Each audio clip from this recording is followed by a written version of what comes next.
Thioro oui tey la moo gën a fës ci toile bi. waaw li ci gën a fës bokk na ci dañuy dem ba fa nga xam ne moom moo di ca ministère des pêches et de l'économie maritime ñoom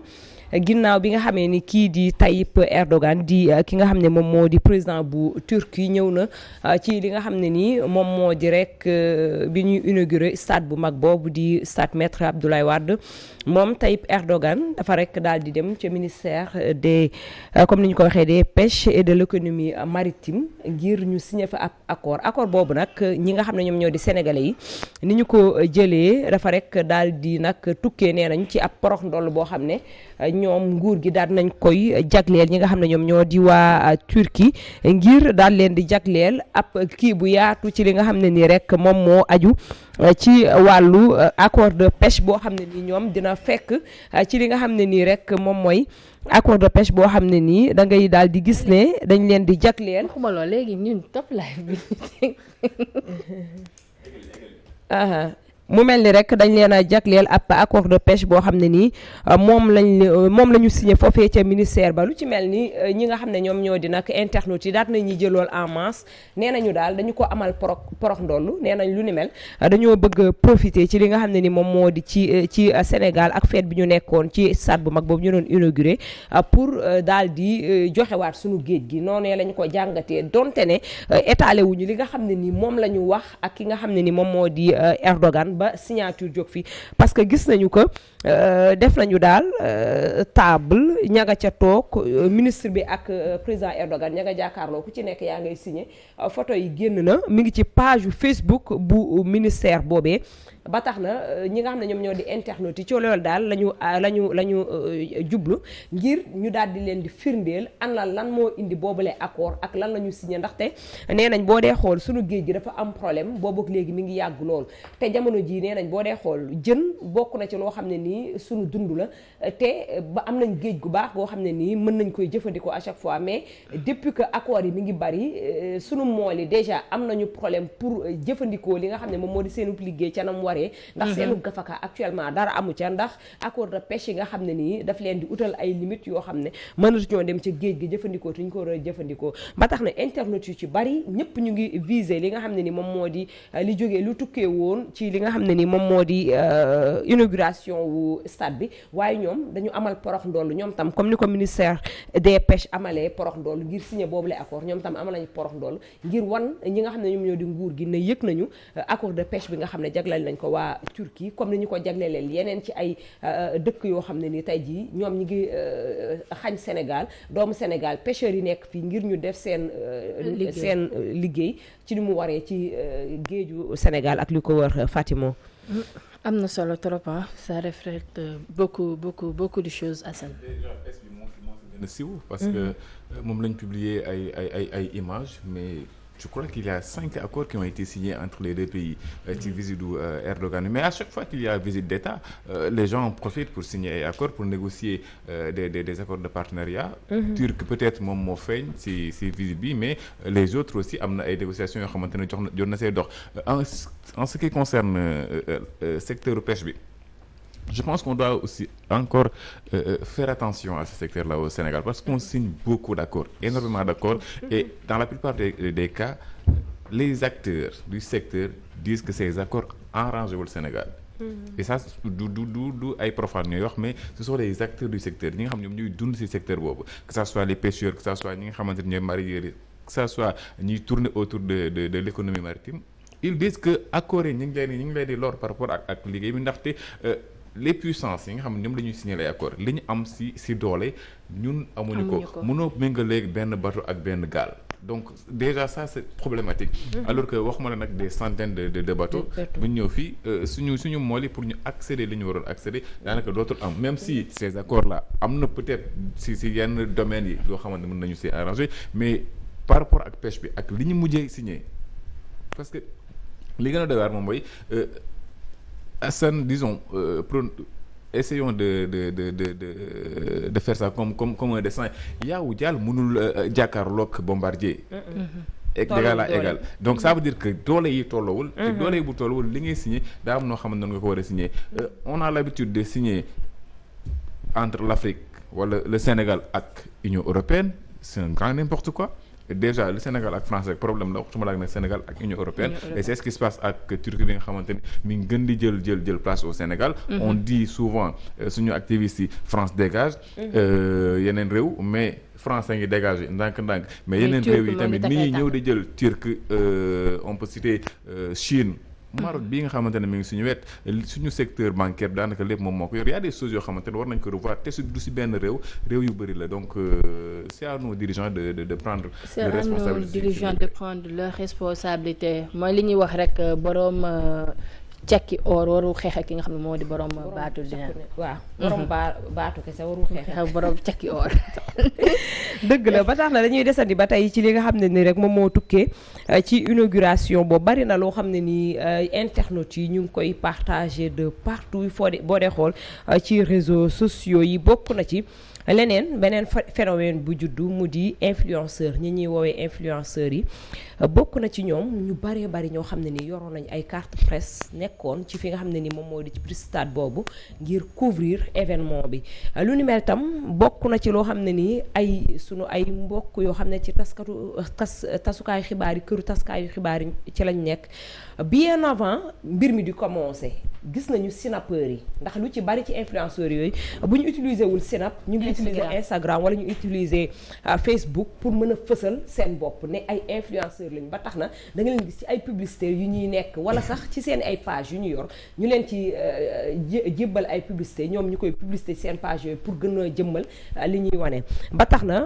am na ci ñoom ñoo xam ne nii bi ñu nekkee di préparer vers 13h 14h ci la ñu dugal seen ay sinap wala seen ay page Facebook am nañu jot nañu seen ay carte presse ba ñu ngi utali foofee di stade bu Diamniadio ci kaw boobu fekkoon na am na ci ay journalistes ñi nga xam ne ñoom ñoo defle formation bi tax ñuy wax journaliste ñu yeyoo yor carte presse yooyu ñoom ñi ngi ci seeni ay lieu de travail di liggéey wala sax amuñu droit dem foofee nga xam ne nii moom moo di ca Diamniadio lu ni mel nag tax na ñu bari en masse ci ay journalistes génn nañ ñaawlu ko ci seeni ay page Facebook comme na muy waree ak tam seeni ay jumtuwaay yu ñu nekkee ci réseaux sociaux yi ngir daal di ñaawlu mbir mu ni mel ñoom li leen jaaxal moom mooy ana lan moo waral ba influenceurs yooyu jot ay carte presse war mën a dem ci événement boobu dem couvrir ko mu mel ni lu ni mel tam nañu fàttali bu yàggul président Macky Sall bi fi kii nekkee Moustapha Cissé Lo jëloon na ki nga xam ne moom moo di ñaaxarañ loo yóbbu ko ba ci réunion bu CEDEAO ngir mu jëmmalal ko li nga xam ne moom moo di présence am foofu waaw ci parlementaire CEDEAO mu dem jëmmalal ko présence am foofu lu ni mel juróon na fii wax ju bari ci diggante ñi nga xam ne ñoom ñoo di taskatu xibaar yi ñu ŋàññi ko côté bu ne mais boobu ba tey ji amul saafara ci ni ñu ko bëggee mu ngi gën a bari influenceurs yi ñu ngi gën a juddu saay booy xool yor nañ seen ay téléphone ñu ngi dem fépp te gis nañu kaan bi liggéey bi nga xam ne ñoom tam ñu ngi ko doon def par rapport ak seen Snap ak Facebook yi direct yi ñu doon def ñu ngi doon jëmmal tamit li nga xam ne ni moom moo di présence bi mais leneen li ci yokk moom mooy que da nga ci doon gis ay influenceurs yoo xam ne dañ doon dem ba dugg ci liggéey journalisme ba mu sori mooy dem di poser ay questions maanaam di def ay interview gis nañu ki nga xam ne ni moom mooy Xavier Ricou mi ñu dénk musée bu Pape Bouba Diop boobee nga xam ne moom lañ ko dippee foofee ci stade bi ba tax na am na benn français mbër lañ koy woowee xaw ma nu mu tuddati sax kooku dem na di ko poser ay questions di làkk ak moom tubaab kooku déggul olof mi ngi làkk ak moom tubaab di ko poser ay questions ba kooku di ko laaj xaw ma li ngay wax li ngay expliquer comprendre ma say question mu nekk tam ay vidéo yoo xam ne ñu ngi koy dagg di ko dugal ci fi nga xam ne moom moo di ci réseaux sociaux yi lu ni mel tax na mu naqari bu baax a baax ñi nga xam ne ñoom ñoo di suñu mbokk taskatu xibaar yi nga xam ne jug nañu ŋàññi ko te it noonee la ci population bi duggee parce que nee nañ ñoom mënuñu concevoir gis ay Jaw Ketchup ñu cité les tours Malaw Pikine waaw gis ñaaxarañ loo ak keneen yor ay badge yoo xam ne nii presse lañ leen ci bindal ñu nekk fi presse bi nekk yor seen ay téléphone mënuñu ko nangu benn part parce que gis nga àdduna bi moo tëggee noo xam ne ni jamono ji am na ay changement yu bari yoo xam ne nii nit ñi ñoom ñoo ko adopté seen bopp du ñu jëggaani fenn ndax boo dee demee États-Unis am na fa France ndax États-Unis gis nañ récemment problème yi fa am ak influenceurs yeeg yooyu mais fii ci Sénégal am na ci loo xam ne ni tam dañuy roy ba mu dàq ci côté boobu boobu rawatina nag dañuy jox gëdd lenn loo xam ne ni tey jii amaana amoon na place waaw kay amoon na nuñ koy defaree ba tax na du vexé kenn wala du am benn ñaxtu bu muy indi ci diggante influenceurs yi ak journalistes yi mais am na gëdd boo xam ne nii jox nañ leen ko boo xam ne nii tam tey jii moom moo tax sunu mbokk taskatu xibaar yi am nañ ci droit taxaw ne lii lan moo ko waral parce que boo demee ba journaliste bi nga xam ne ni tey tam cursus am di nga def 13 ans doog a am bac di nga dem concours boo xam ne nii tey jii concours sélectif lañ koy woowee nga doog a dem CESTI dem def sa formation de 2 à 3 ans génn am sa diplôme lan nga cay daj dem këru taskatu xibaar yi ak la nga fay daj yëpp ñëw benn influenceur taxaw foofu ëpp la li muy lekk ci li nga xam ne moom moo di ci liggéey boobu ñu tuddee leen sax influenceur comédien yoo xam ne nii waaw kenn mënta wax lépp li xew stade weesuwul yabaate lii dañu war a comprendre ne ñu suñu métier mi fooye wuñu ko fooye wuñu ko caaxaane wuñu ko ñoom bu ñu ko ñàkkalee fayda ñun ñàkkaluñ ko fayda jox nañ ko cër bi ñu ko war a jox et du loo xamante ni da ngay xëy rek dugg si même si depuis les années 2000 dañ ko libéraliser ba ku nekk si pëccëxoo presse ak média du benn maa ngi dégg ñenn ñi naan li ma yor média la mais média du presse quand on parle de presse on parle de journaliste li ñu badge yi ñu yor presse lañ ci bind ils n'ont pas le droit de porter ces badges là mënul lañu utal yeneen badge sax ñu def seen liggéey on ne dénie pas le fait que ay médias lañ yor parce que y a les nouveaux médias ñoom si réew yi lañuy yëngu mais média du presse presse bu ñu ko waxee journaliste moom moo tax ñu wax ko et heureusement au mois de juin le 1er juin coow li normalement war na jeex bu fekkee Sénégal état normal na war na jeex normalement donc xamaguñu nag yàgg nañ jël ay mesures Sénégal te application bi demeewul noonu parce que carte de presse bi juin boobu lay démarrer ku ko amul normalement waratoo jot ci badge yi te ku nekkul journaliste waroo ko mënoo ko am wala nga nekk technicien de dans les médias donc ça c'est un fait deuxièmement les organisateurs dañu yàpp wala ñi ñu jox carte yi pour ñu distribuer que dañu yàpp parce que c'est pas la première fois que ça arrive et malheureusement ak ni mbiri di demee nii buñ ci teelu te jug ce ne sera pas la dernière fois si da nga kaaw xarañ loo tout à l'heure ñaa xarañ parlement CEDEAO aujourd'hui ñi au-delà de liñ def foofu li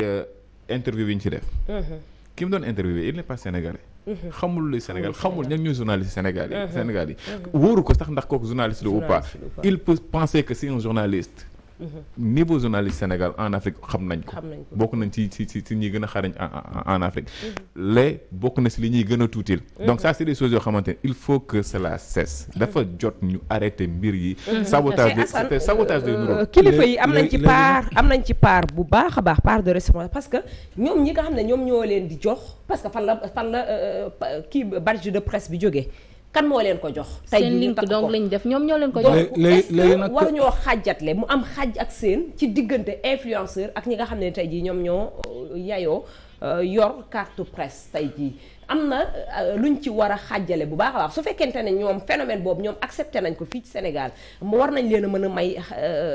côté boo xam ne war nañu mën a liggéey seen liggéey sans autant ñu vexé beneen métier donc war nañu xàjjale ñoom ñi nga xam ne ñoom ñoo kilifa yi tam jar nañu woo leen ci bu baax a baax parce que ñoom ñoo leen jox carte yi ñëw mais benn constat juste moom mooy léegi nag c'est-à-dire c'est fii la ñuy xaar nag maanaam poigne ak est-ce que bi loolu amee léegi gis nañ donc benn syndicat bu yëtu wàllum